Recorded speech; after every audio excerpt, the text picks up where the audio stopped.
क्या आप भी एक सिविल केस में हैं जहां पर आप डिफेंडेंट हैं और प्लेंटिफ्स हैं और प्लेंटिफ्स कई सारे हैं और कुछ प्लेंटिफ्स या एक प्लेंटिफ आता है या कोई भी सिर्फ एक आता है, तो ऐसी स्थिति में क्या प्रोसीजर रहेगा?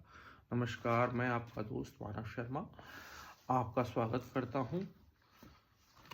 ऐसी स्थिति में हमें ऑर्डर नंबर 9 के रूल नंबर 10 की शरण में जाना होगा, जहां पर उसमें प्रोसीजर दिया हुआ है कि procedure in case of non attendance of one और मोर ऑफ सेवरल प्लेंटिफ्स। ये क्या प्रक्रिया रहेगी?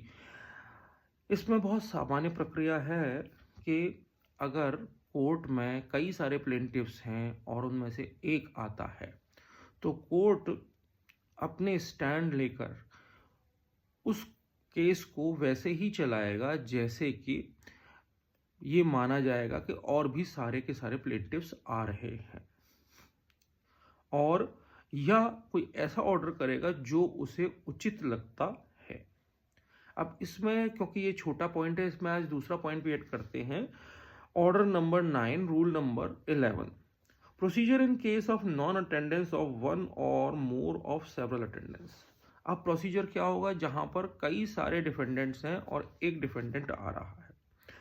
Where there are more defendants than one and more one of or more of them appear and the others do not appear, the suit shall proceed and the court shall at the time of pronouncing judgment, but थोड़ा सा अंतर है, make such order as if think fit with respect to the defendants who do not appear।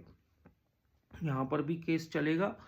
अगर एक defendant आ रहा है तो court उसमें अपना संज्ञान लेकर खुद ही अपनी सुओ मोटो लेकर उसको केस को चलाएगा। और उसमें अगर और ख़ास बात बस ये ध्यान रखनी है कि जब वो जजमेंट प्रोनाउंस करेगा तो जो डिफेंडेंट्स नहीं आ रहे हैं उनकी गैर मौजूदगी की में जो जजमेंट देना है उन वो अप्रोप्रिएटली देगा। धन्यवाद।